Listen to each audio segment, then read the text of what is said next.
I'm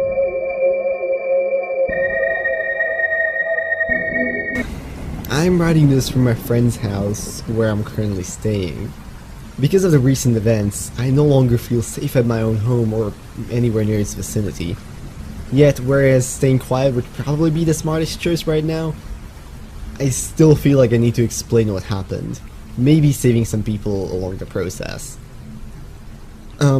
I suppose it all started when I decided to download a few mods for Subnautica, this underwater survival game I've been having a pretty good time with, after watching some YouTubers have fun with them. The process wasn't too difficult, and I managed to install all the mods I wanted. But of course, there's only so much you can do with that. The modding community for Subnautica isn't very large, so it's quite rare to see any bigger projects added to the Nexus website. And that's why it was that much more surprising when I saw the mod listed for the first time.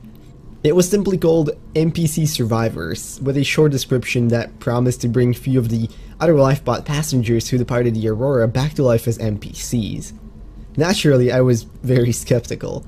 I'm not much of a tech guy, but even I understood that something like this would be a huge undertaking. As far as I was concerned, the mod was either lying, or it would be really underwhelming.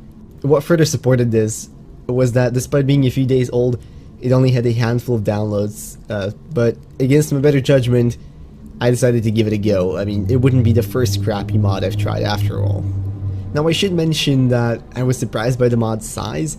Most only go up to a few hundred megabytes, but this one was a solid 1.5 gigs. Took forever to install too, but it at least made me really curious about the contents. I launched the game, started a new survival run, and well, nothing.